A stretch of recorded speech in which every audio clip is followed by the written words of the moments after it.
우리가 이제 그리스도인의 생활에라는 이제 제목으로 계속 말씀을 보고 있습니다. 우리가 주님을 만나면서부터 그리스도인으로 시작되었고 하나님을 위하여 분리되어진 사람이다라는 것을 나눴었어요. 그리고 우리가 그리스도에 대한 실제적인 헌신에 대해서 또 나눴었죠. 숨겨질 수 없는 것들, 그리고 믿음은 부끄러워할 것이 아니다라는 것들, 그리고 우리가 그리스도인으로서 삶을 지속해야 하는데 그리스도와 연합하는 삶을 살아야 된다라는 것을 나눴었고요. 그리스도인의 생활이 하나의 표본이 되어야 한다라는 것을 우리가 또 나눴습니다. 그래서 우리는 세상의 빛과 소금된 삶을 살아야 한다라는 것을 나누었어요.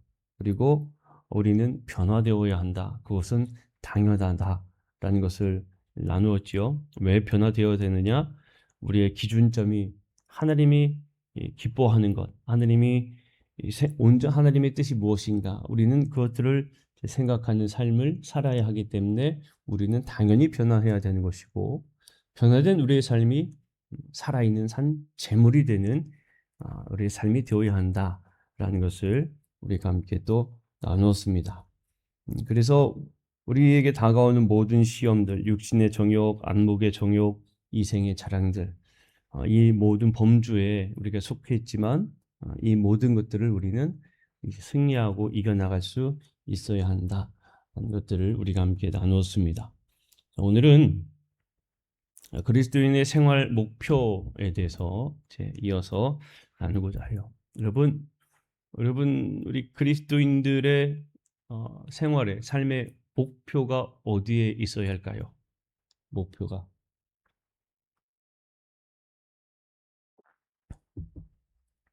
우리의 목표를 이야기하면 그리스도인의 목표 하면 누구나 아마 첫 번째로 하는 거는 아마 하나님 나라를 이야기할 겁니다. 그죠?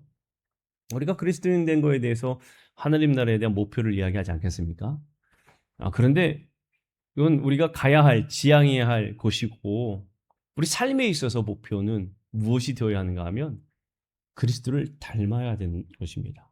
삶의 목표는 그리스도를 닮아야 되는 거예요. 가끔 그래요. 신앙생활을 하면서 이제 막 신앙생활을 하다 보면 이제 그런 표현들을 하죠. 멘토라는 표현들을 많이 합니다. 나의 멘토가 되십니다. 내 신앙의 본이 되십니다. 이분을 나의 신앙의 본을 삼습니다. 이런 이야기들을 많이 합니다. 때때로 어떤 분들은 저에게도 이제 그런 질문을 하세요. 목사님은 어느 분을 멘토 삼으십니까? 라고 질문을 던지실 때도 있습니다. 여러분들은 어떤 음, 이렇게 멘토로 본으로 이렇게 삼으시는 그런 신앙인이 혹시 계신가요? 이것도 참 귀한 저는 복이라고 생각을 해요. 제가 부목사로 이제 사역하고 있을 때에 원로 장로님이셨던 여자 장로님이셨는데, 그 여자 장로님은 자신의 멘토는 자기가 이 젊은 새댁이었을 때, 이제 막 신앙생활했을 때 자기 속의 속장님이었대요. 자기 속장님이 자기 신앙생활의 멘토였대요. 그래서 그 속장님이 신앙생활했던 모습을 정말 열심히 배우고 따라갔었다라고 하시더라고요. 그렇게 우리가 누군가를 이제 멘토 삼을 수는 있어요. 그런데 정말 우리가 목표 삼아야 될 거는 그리스도를 닮는 게 우리의 목표가 되어야 돼요. 저분을 닮아야겠다. 중요하죠. 좋아요. 하지만 그보다도 우리의 진정한 목표는 나는 예수님처럼 살았으면 좋겠다. 예수님처럼 되어야 되겠다. 이게 우리의 목표가 되어야 합니다. 그래서 여러분 예수님을 닮아가야 되겠다라고 그래가지고 우리에게 하나님께서 너희는 거룩하니 세상과 구별되었으니 분리되고 뭐 이런 게 아니라, 정말 예수님은 어떠한 모습을 보여주셨을까 우리를 하나하나 생각을 해보아야 하는데, 그 중에 우리가 지금 나누고자 하는 성품에 대해서 예수님을 좀 닮아가야 되겠다는 겁니다. 우리의 성품이 예수님을 닮아가야 합니다.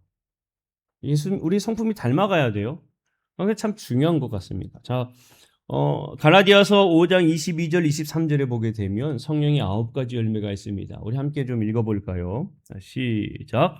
오직 성령의 열매는 사랑과 희락과 화평과 오래 참음과 자비와 양선과 충성과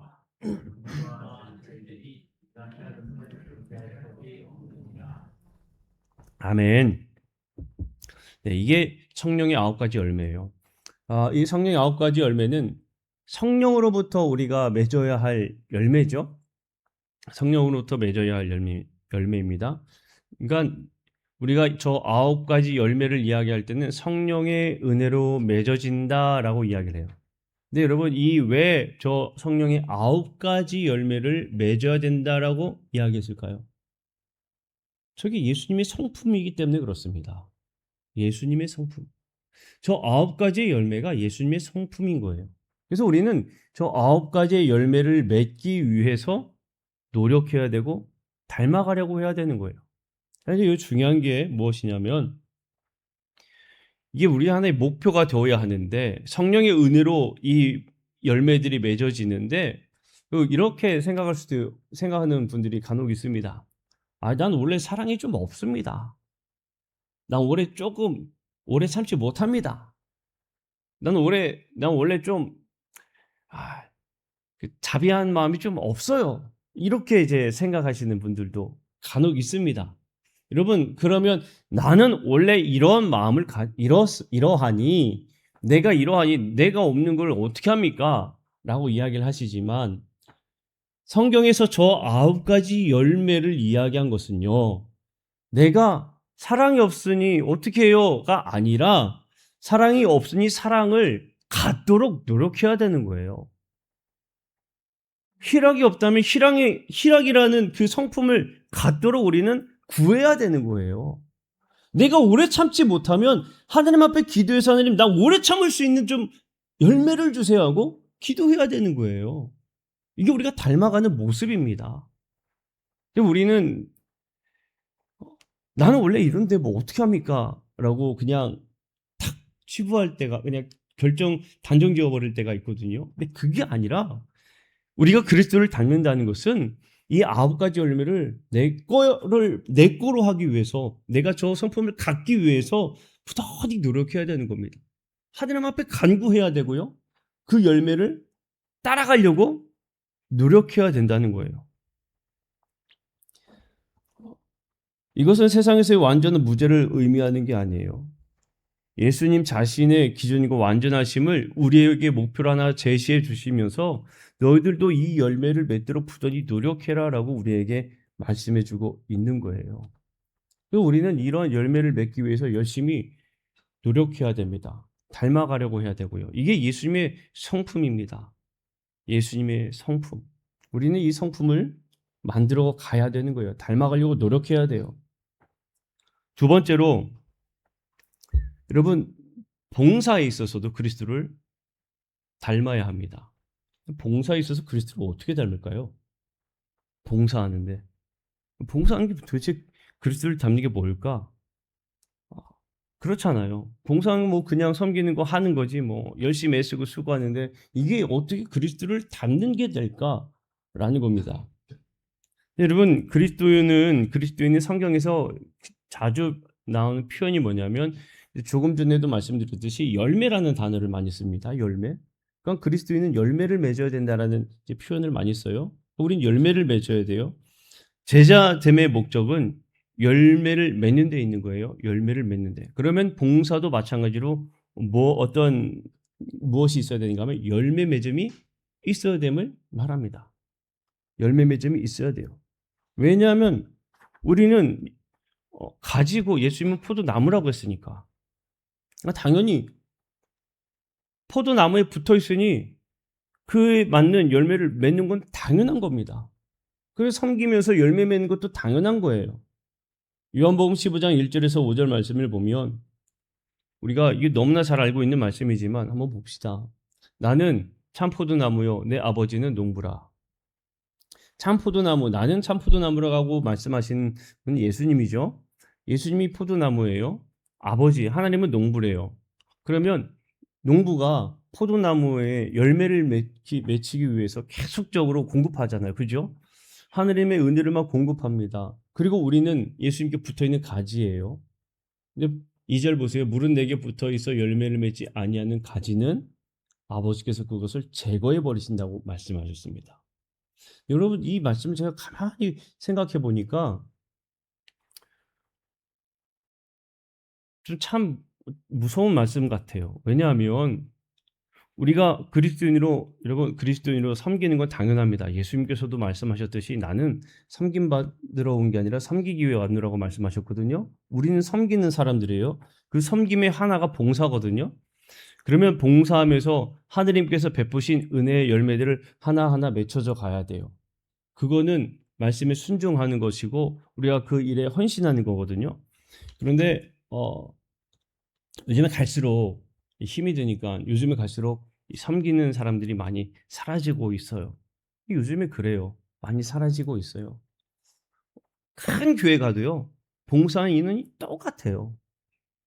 뭐 대형 교회 가면 엄청 많아요. 많은데 비율로 따지면 그 비율이나 작은 교회 비율이나 거기서 거기입니다.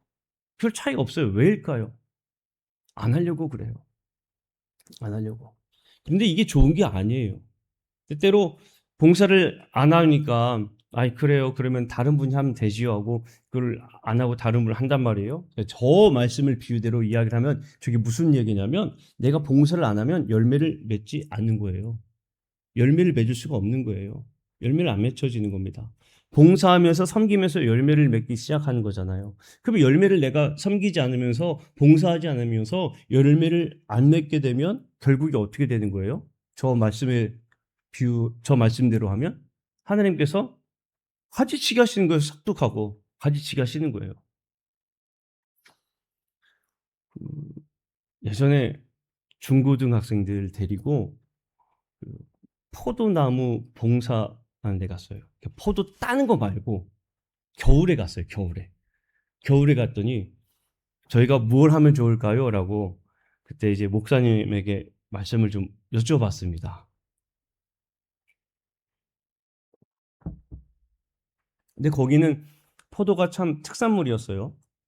그래서 그 교회 교인들 집에 이제 포도 농사 짓는 분들이 참 많대요.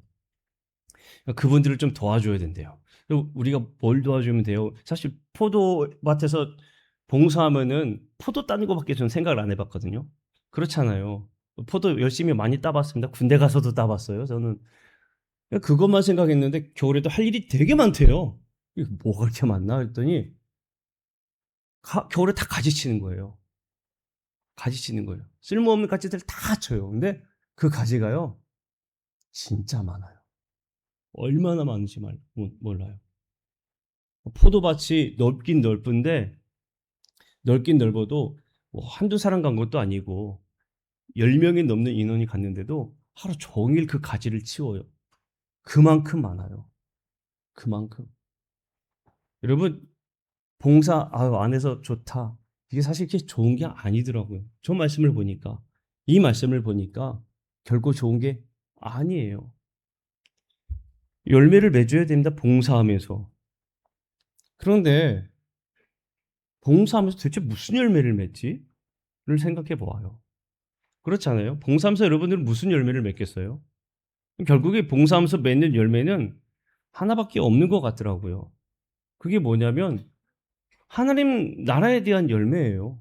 하나님 나라에 대한 열매. 그럼 우리가 봉사하면서 맺어야 되는 게 뭐냐면 결국 하나님 나라에 대한 열매예요. 달리 이야기하면 봉사를 통해서 복음이 들어가야 되는 거예요. 제가 이 말씀을 준비하면서 다시 한 번 더 말씀을 이제 설교를 준비하면서 훑으면서 제 스스로 한번 질문을 던져봤어요. 무슨 질문을 던져봤냐면 우리가 하는 섬김 속에 내가 그 섬김 속에 얼마나 많은 복음을 내가 던졌을까 생각해 봤습니다. 사실 우리가 섬기는 이유가 하느님 나라를 위해서 그리고 그들을 구원하기 위해서 하느님의 백성이 되시라고 섬기는 거거든요. 그냥 섬기는 거 아니에요. 그들에게 예수님께서요. 요한복음 20장 21절 말씀을 보면요. 요한복음 20장 21절 말씀을 보면 네, 한번 같이 읽어볼게요. 시작. 예수께서 또 이르시되 너희에게 평강이 있을지어다. 아버지께서 나를 보내신 것 같이 나도 너희를 보내노라. 아멘. 예수님께서 우리를 보낸다라고 말씀하셨거든요. 보내신 이유가 뭐냐면 마태복음 28장에 보게 되면 모든 족속으로 제자를 삼아 아버지와 아들과 성령의 이름으로 세례를 베풀고 그 말씀을 끝까지 지키게 하라고 하고 말씀을 가르쳐 지키게 하라 말씀하셨거든요. 그 이야기는 한마디로 얘기하면 복음을 증거하라는 거였어요. 복음. 우리가 섬김에 있어서도요. 똑같아요, 여러분. 사회적 봉사도 마찬가지지만 교회의 봉사도 마찬가지예요. 교회 봉사에서도요. 우리 안에 내가 얼마나 이 안에 복음이 들어있을까? 여러분 질문 던져봐야 돼요. 그리고 많은 봉사하잖아요. 식당 봉사도 하고요. 교회학교 아이들도 가르치고요. 그리고 교회 청소하는 것도 하고요. 참 다양하게 봉사합니다. 근데 이 봉사하면서 우리는 내가 하는 것 가운데에 하느님의 나라가 이 가운데 임한 줄로 믿습니다 하는 마음으로 우리는 그 봉사들을 해 나가야 되는 거예요. 그냥 해야 하니까 하는 게 아니라 당연히 해야 하니까 해야지가 아니라 내가 하면서 이 가운데 하느님 나라가 임하기를 원합니다 하는 마음으로 해야 되는 거예요. 섬기면서 이 가운데 하느님의 뜻이 있어야 되고요. 섬기면서 아까 나왔던 그리스도의 그 열매가 나와야 되는 거예요. 성품이 나와야 되고요. 그리스도를 닮은 그 모습이 나와야 되고요. 그 가운데 복음이 나와야 돼요. 우리의 봉사 속에 열매가 있는가 열매가 없는가 한번 질문 한번 던져봐야 할 귀한 말씀입니다. 저도 이 말씀을 준비하면서 제 자신에게도 던져지게 되더라고요. 열심히 사회적 봉사를 위해서 열심히 내가 하는 가운데에 맞아요. 열심히 뭐 밥상도 나르고 팝콘도 튀기고 하면서 솔직히 저는 저들에게 부담이 갈까 봐 복음을 잘 못 전한 것 같아요. 근데 이게 아닌 거예요. 말씀에 따르면. 여러분 우리에게는 복음의 열매를 맺혀야 되는 분명한 사명이 있음을 꼭 기억하시기를 축복합니다. 우리는 복음을 낳아야 돼요. 그러면 그리스도인의 삶을 어떻게 유지할 수 있을까요? 이거 다 아는 이야기입니다. 그리스도인의 삶을 유지하는 방법. 우리가 너무나 잘 알아요. 그런데 재미있는 거는요. 잘 아는데요. 안 해요. 이게 문제예요. 아는데 안 해요. 아는데 안 한다는 게 문제예요. 첫 번째. 성경 공부와 기도로 우리가 유지할 수 있어요. 성경 공부와 기도를 통하여서. 참 하느님의 말씀이 우리에게 있어서 참 기준이 되어야 됩니다. 모든 것에. 그러기 위해서는 부지런히 열심히 하느님 말씀을 같이 함께 공부하고 연구하고 말씀을 읽어나가고 하는데 부지런히 함께 해야 됩니다. 근데 열심히 해야 되는데 해야 되는 건 아는데 솔직히 그렇잖아요. 힘들어서 바빠서 해야 돼요. 해야 유지할 수 있어요. 기도도 마찬가지예요. 기도해야 되는 거 알잖아요.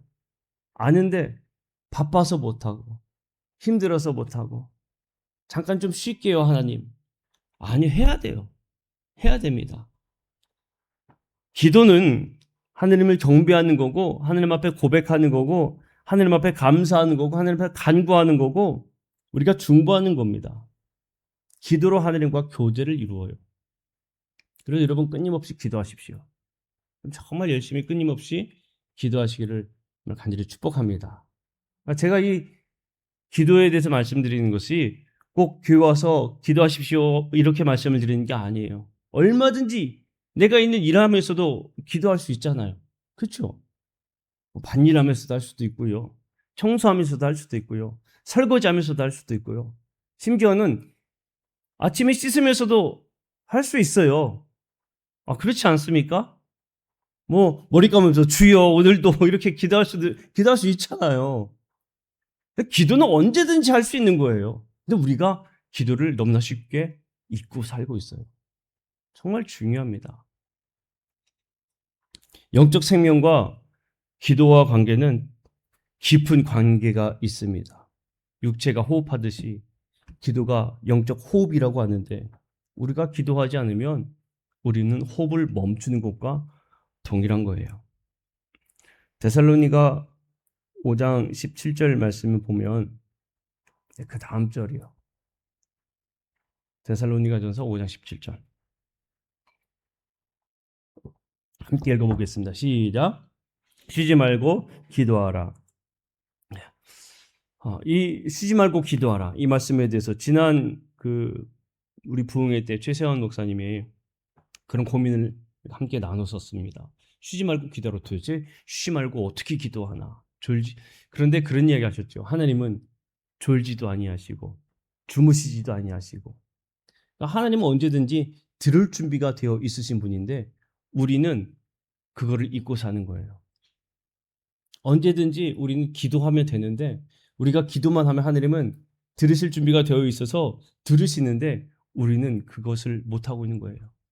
여러분, 쉬지 말고 기도하기를 축복합니다. 어디를 가든 어디에 있든 어느 상황이든 상관하지 않고 기도하는 우리 모든 성도들이 되기를 간절히 축복합니다. 빌립보서 4장 6절 말씀에서도 기도에 대해 너무나 귀하게 말씀하시죠. 너무나 다 아는 말씀이지만 함께 읽습니다. 시작. 아무것도 염려하지 말고 다만 모든 일에 기도와 간구로 너희 구할 것을 감사함으로 하느님께 아뢰라. 아멘. 여기에 보면 뭐라고 이야기하냐면 모든 일에라고 얘기하고 있어요. 모든 일에. 그러니까 우리가 기도할 때에 어떤 특별한 이벤트가 있어서, 어떤 일이 있어서, 힘든 일이 있어서, 아니면 문제가 있어서, 해결되어야 할 일이 있어서, 아니면 내가 바라는 것이 있어서 그런 게 아니라 그냥 모든 일, 그냥 우리의 범사에 모든 일상 가운데에 다 기도하고 간구하고 그렇게 기도하라고 이야기하고 있어요.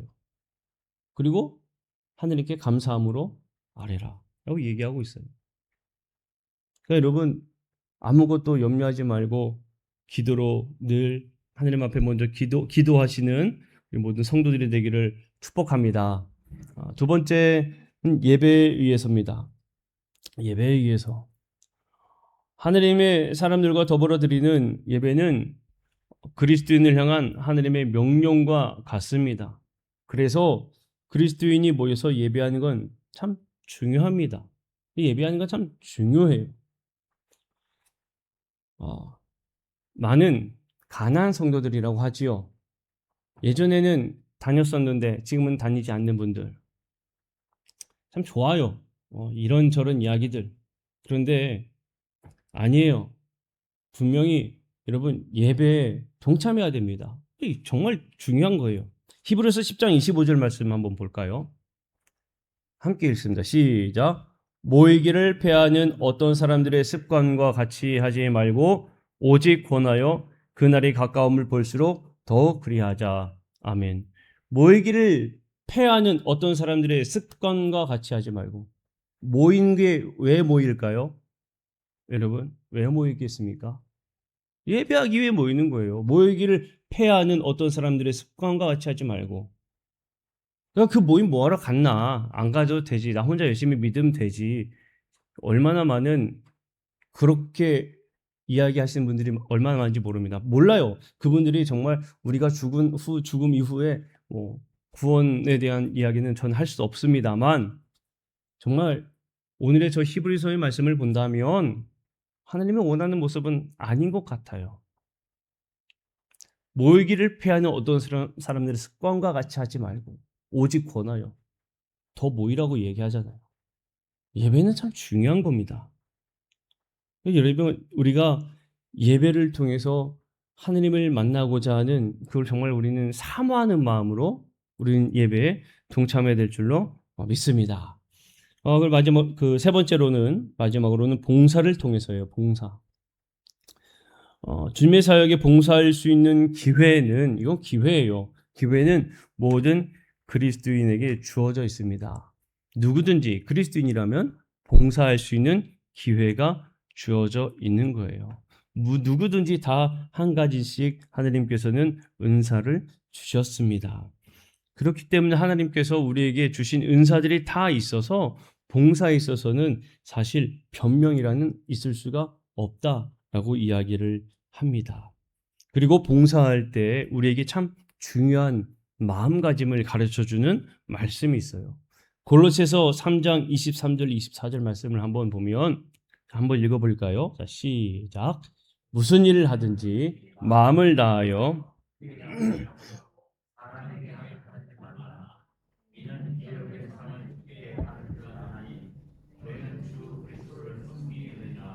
아멘. 자, 여러분 저 말씀이 나오게 된 배경은요. 초대교회에는 다양한 신분들이 있었습니다. 당시 로마에 있어서는 이제 로마의 권력 이제 귀족 사회에 있는 사람들 그리고 그 밑에서 하인 종으로서 있는 사람들 다양한 계급에 있는 사람들이 있었어요. 그런데 이 교회 공동체 오면 그 계급의 사람들이 모두 다 동일하게 모이게 되는 거예요. 그런데 그런 사람들이 어떠한 일을 행할 때에 사람들에게 신분을 생각하면서 그 신분에 맞추어서 하는 것들입니다. 그러니까 저 이야기가 나오는 거예요. 사람에게 하려고 하지 말고 주님께 하듯 해라. 저 이야기는요. 귀족에 있는 사람들에게는 그 종인 신분을 가지고 있는 사람에게 종으로서 대우하지 말고 정말 그 한 사람도 하느님의 한 사람으로서 주님에게 하듯 정말 그들을 존중하면서 해라. 이런 이야기고 그리고 종의 신분으로 있던 사람들은 내가 교회에서도 주인에게 잘 보이고 귀족에게 잘 보여서 그들에게 24절 이어서 보면 이는 기업의 성을 주께 받을 줄 아나니 상을 주님께 받아야 되는데 저 사람에게 뭔가를 받을 것을 생각하면서 하지 말라는 거예요. 여러분 우리가 봉사할 때에도 마찬가지예요. 봉사의 이유와 봉사의 목적과 봉사의 모든 의미를 생각하면 우리가 그 봉사하는 모든 것들이 누구를 기쁘시게 하기 위해서 하냐면 주님을 기쁘시게 하기 위해서 하는 것이고 주님께 상 받기 위해서 하는 것이지 누군가를 기쁘게 하기 위해서 하는 게 아니거든요. 우리는 다시 한 번 더 이런 이 봉사에 대해서도 마찬가지입니다. 우리가 하는 봉사도 주님을 기쁘게 하기 위해서 하는 거예요. 그리고 주님께서는 그 섬김을 통해서 반드시 상 주신 줄로 믿습니다. 주님께서는 우리에게 분명히 섬김을 통해 약속한 상을 주시겠다라고 말씀하시는 거예요. 사랑하는 성도 여러분, 우리가 이 4주에 걸쳐서 그리스도인의 생활에 대한 말씀을 계속 나누었습니다. 그리스도인으로 살아간다는 것은 정말 우리가 그리스도 안에 거하는 삶을 말합니다. 내가 어디 안에 거하는 삶을 살아가는가?